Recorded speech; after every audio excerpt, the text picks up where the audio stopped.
की परीक्षा देने के बाद वो दिन आ ही गया जब अमर ने घर छोड़ने का फैसला कर लिया।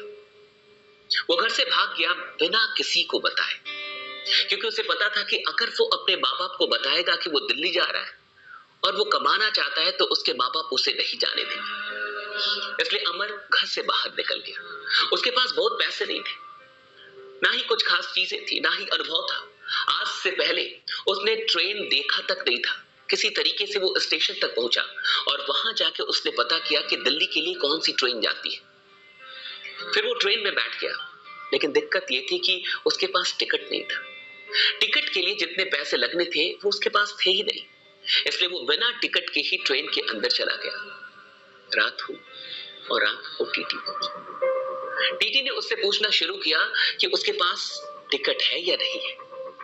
अमर, जिसकी उम्र काफी कम थी, वो काफी डरा हुआ था, सहमा हुआ था। उसने कहा कि उसके पास टिकट नहीं है और उसने टीटी से अनुरोध किया कि प्लीज वो उसे दिल्ली जाने दे, लेकिन टीटी मानने के लिए तैयार नहीं था। वो उससे टिकट मांग रहा था और टिकट ना होने पे वो उससे पैसे मांग रहा था कि उसे फाइन भरने होंगे या तो ट्रेन से उतरना होगा। अमर के आंखों में आंसू थे, उसे कुछ नहीं समझ में आ रहा था कि वो क्या करे, और इस चीज को एक बगल में बैठा हुआ इंसान देख रहा था। उसने टीटी से बात की और अमर के लिए जो भी फाइन थे उस इंसान ने भरे और टीटी फिर वहां से चला गया। उसने अमर के बारे में जो कुछ भी चीजें थी वो जाना और उसके बाद उस इंसान ने अमर को अपना एक कार्ड दिया और कहा कि दिल्ली पहुंचने के बाद अगर दिल्ली में कभी भी उसे किसी भी प्रकार की जरूरत हो तो वो इस नंबर पे कॉल कर लेगा और वो इंसान उसकी सहायता जरूर करेगा। अमर दिल्ली तो जा रहा था, लेकिन वो दिल्ली अपने दूर के एक अंकल के घर जा रहा था, दूर के रिश्तेदार। अंकल को भी नहीं पता था कि वो भाग के आ रहा है। किसी तरीके से जब वो दिल्ली पहुंचा और उनके घर पहुंचा तो उसने इस बात का जिक्र नहीं किया कि वो भाग के आ रहा है। उसे सिर्फ इतना कहा कि उसे कोई छोटा मोटा काम दिला दे, वो कुछ करना चाहता है। दिल्ली जैसे शहर में जब कोई इंसान किसी के घर पे आता है तो बड़ा मुश्किल है कि दिल से उसका स्वागत हो पाए। अंकल और उनकी फैमिली को किसी तरीके से उसके आने की कोई खुशी नहीं थी, क्योंकि वो ऐसे भी दूर के रिश्तेदार थे। लेकिन क्योंकि अमर ने काफी रिक्वेस्ट किया, इसलिए उसके अंकल ने उसे एक काम दिला दिया। ये काम था कार को साफ करने का। जहां कार की सफाई होती थी वहीं पे उसे एक छोटा सा काम मिल गया कि उसे भी कार को साफ करना है। लेकिन उसके अंकल ने एक बड़ी चाल चली। वो उसे इस काम के लिए सिर्फ 1000 रुपया ही देते थे, जबकि कार वाला इससे कहीं अधिक पैसा अमर के लिए उनके अंकल को देता था। लेकिन अंकल अमर को सिर्फ 1000 रुपये देते। जब कुछ महीनों के बाद अमर को यह बात पता चली तो अमर ने सोचा कि क्यों ना एक बार वो अंकल से पूछ ले, क्योंकि उसे इस बात का विश्वास ना था कि उसके अंकल उसे सिर्फ 1000 रुपये देते हैं और बाकी के कई हजार रुपये वो अपने पास रख लेते हैं। जब अमर ने अपने अंकल से इस बारे में बात की तो अंकल इतने गुस्सा हुए कि उसे घर से बाहर निकाला, और वहां भी जहां वो जॉब करता था वहां भी मना कर दिया कि उसे जॉब से निकाल दे रहे हैं। अब उसे जॉब नहीं करने देना है, उसे किसी प्रकार से काम नहीं करने देना है। अगले ही दिन अमर को वहां से भी निकाल दिया गया और इस दिल्ली जैसे बड़े शहर में वो एक बार बिल्कुल अकेला हो गया था और उसके पास कहीं रहने का कोई ठिकाना नहीं था। तब उसे वो कार्ड, उस कार्ड की याद आई, उस इंसान की याद आई जिसने अमर से कहा था और ट्रेन में उसे बचाया था कि जब कभी भी जरूरत हो वो उन्हें कॉल कर लेगा। अमर ने उन्हें कॉल किया और उस इंसान ने अमर को अपने ऑफिस बुलाया नेक्स्ट डे। जब वो ऑफिस पहुंचा तो उस इंसान से मिलने के बाद उसने अपनी सारी बातें बताई और कहा कि ना तो अब उसके पास कोई घर है, ना तो कोई ठिकाना है और ना तो कोई काम है, उसे कुछ ना कुछ करना है जिंदगी। उस इंसान ने अमर को काम बताया और वो इंसान कोई और नहीं था, वो नेटवर्क मार्केटिंग का एक सक्सेसफुल लीडर था। उसने सारे काम बताए कि ऐसा ऐसा काम करना है, क्या वो ये काम कर पाएगा? अमर के पास कोई ऑप्शन ही नहीं था, उसके पास कोई ऐसा ऑप्शन नहीं था कि वो बेहतर का चुनाव कर पाया। उसके सामने सिर्फ एक ही चीज अब पड़ी हुई थी, वो थी नेटवर्क मार्केटिंग। उसने कहा कि वो बिल्कुल करेगा। वो रात भर उसी ऑफिस में रह जाता था, उनकी ऑफिस में रहता था, सुबह जग के जल्दी तैयार हो जाता था और दिन भर प्रोस्पेक्टिंग करता था, लोगों से मिलता था और लोगों को प्लान के बारे में बताता था। धीरे धीरे करके उसकी टीम बनने लगी, उसे अच्छे लोग मिलने लगे और दिल्ली जैसे शहर में उसकी टीम काफी तेजी से आगे बढ़ने लगी। और लगभग 15 महीनों के बाद वो दिन आ गया जब अमर का एक बहुत बड़ा सपना पूरा होने वाला था। वो दिन आ गया जब अमर और उसके अप्लायंस मिलके उसकी कार को बुक करने के लिए पहुंचे। लेकिन अमर ने कह रखा था कि उसे एक खास शोरूम से ही खरीदना है और वही कार लेनी है। जब ये बातें हुई तो उसने कहा कि 6 बजे के बाद चलेंगे, सारे काम को करने के बाद शाम में हम लोग शोरूम में पहुंचेंगे। वो लगभग 6:30-7 बजे पहुंचे और उन लोगों ने अमर की कार बुक कर दी। जिस दिन कार की डिलीवरी होने वाली थी, जिस दिन उन लोग को कार लेना था, उस दिन सब लोग तैयार होने लगे और भी लोग आने वाले थे, टीम से भी कुछ लोग आने वाले थे और अपलाइन अमर का इंतजार कर रहे थे। लेकिन जब अपलाइन ने देखा कि अमर एक अजीब से ड्रेस में आया है और अमर ने आज वही कपड़े पहने थे जिन कपड़ों को वो पहन के उस ऑफिस में पहुंचा था, उनके पास पहुंचा था। अपलाइन ने कहा, ये क्या कर लिया? आज कार निकलनी है, इतना बड़ा दिन है तुम्हारे लिए और तुम ऐसे चलोगे?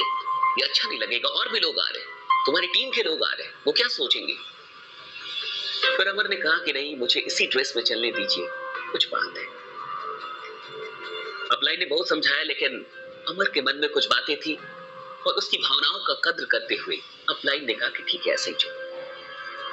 जब सारे लोग शोरूम के पास पहुंच गए तो अमर ने कहा कि आप लोग अंदर जाइए, मैं कुछ देर के लिए बाहर खड़ा रहूंगा। और वो बिल्कुल उसी ड्रेस में, जिस ड्रेस में वो आया था, जिसमें वो बिल्कुल गरीब जैसा दिख रहा था, वो बाहर शोरूम के खड़ा हो। शोरूम के अंदर से एक इंसान की नजर अमर पे पड़ी और वो तुरंत बाहर निकला काफी तेजी में। और जैसे ही वो बाहर निकला और अमर के पास पहुंचा, उसने अमर को देखते हुए, गुस्से में देखते हुए कहा कि तुम फिर यहाँ पे आ गए, अब किस लिए तुम आए? मैं तुम्हारी कोई सहायता नहीं करने वाला, मैंने तुम्हें निकाल दिया था ना, तुम्हें भगा दिया था ना, तुम गांव जाके फिर यहाँ पे आ गए। देखो, कोई ड्रामा नहीं चाहिए, कोई सीन नहीं चाहिए, अगर 100-200 रुपए चाहिए तो ये लो और यहाँ से दफा हो जाओ। यहाँ किसी को बताना नहीं कि मैं तुम्हारा अंकल हूं, मुझे कोई ड्रामा नहीं चाहिए। अमर ने बिना कुछ कहे ये बातें सुन ली और उसके बाद वो वहां से चला गया। 10-20 मिनट के बाद अमर फिर लौट के आया, लेकिन इस बार जब वो लौट के आया तो वो बिल्कुल अलग ड्रेस में था। वो बिल्कुल फॉर्मल ड्रेस में था, सूट में था, टाई में था और वो एक जेंटलमैन की तरह शोरूम के अंदर घुसा। उसके अंकल उसी शोरूम में एक सेल्स एग्जीक्यूटिव थे और वो बाहर से आता हुआ जब अंदर पहुंचा तो उसके अंकल अंदर थे और वो बड़े गौर से देख रहे थे और उनकी आंखें खुली की खुली रह गई कि आखिर ये क्या हो गया। एक पल के लिए उनकी आंखों को विश्वास नहीं हुआ कि वो अमर को देख रहे हैं। फिर उन्हें लगा कि कोई बात नहीं है, हो सकता है कुछ अच्छे लोग इसको मिल गए हो और किसी और की कार निकलने वाली होगी और ये आ गया होगा। उसके अंकल को तब तक जरा सा भी ये एहसास नहीं था कि आज अमर की कार निकलने वाली है। लेकिन जब फाइनली अमर की कार निकली, डिलीवर हुई और जब अमर को सारे लोग कॉन्ग्रेचुलेट कर रहे थे, सब लोग उसे शुभकामनाएं दे रहे थे और कार की चाबी जब उसके हाथ में गई और सब वो कार पे बैठा और जब लोग उसके साथ तस्वीरें ले रहे थे, तब इन सारी चीजों को उसके अंकल दूर से देख रहे थे और वो काफी शर्मिंदा हो रहे थे कि वो अब किस तरीके से अमर को फेस करेंगे। अमर भी बिल्कुल उनको इग्नोर कर रहा था और वो सारी चीजें देख रहे थे और एक पल के लिए अपने दुख का एहसास भी हो रहा था। उनके अंदर ये आत्मग्लानि भी चल रही थी कि उन्होंने अमर के साथ ज्यादती कर दी, गलत किया। जाते जाते अमर कार से उतरा और एक मिठाई का डब्बा लेके अंकल के पास पहुंचा और उसने अंकल से कहा कि बहुत बहुत शुक्रिया, अगर आपने उस दिन मुझे अपने घर से निकाला ना होता तो अंकल मैं आज यहाँ नहीं पहुंच पाता। अच्छा किया आपने कि मुझे निकाल दिया, अगर आप ना होते तो मैं अपनी जिंदगी में कभी सफल ना होता। ये मिठाइयाँ। अमर के अंकल काफी भावुक थे और उन्हें एक शर्मिंदगी का एहसास भी हो रहा था, लेकिन फिर भी उन्होंने ये पूछना सही समझा कि आखिर तुमने ये सब कुछ कैसे किया। मैं इतने दिनों से नौकरी कर रहा हूं, लेकिन आज भी एक कार नहीं ले पाया।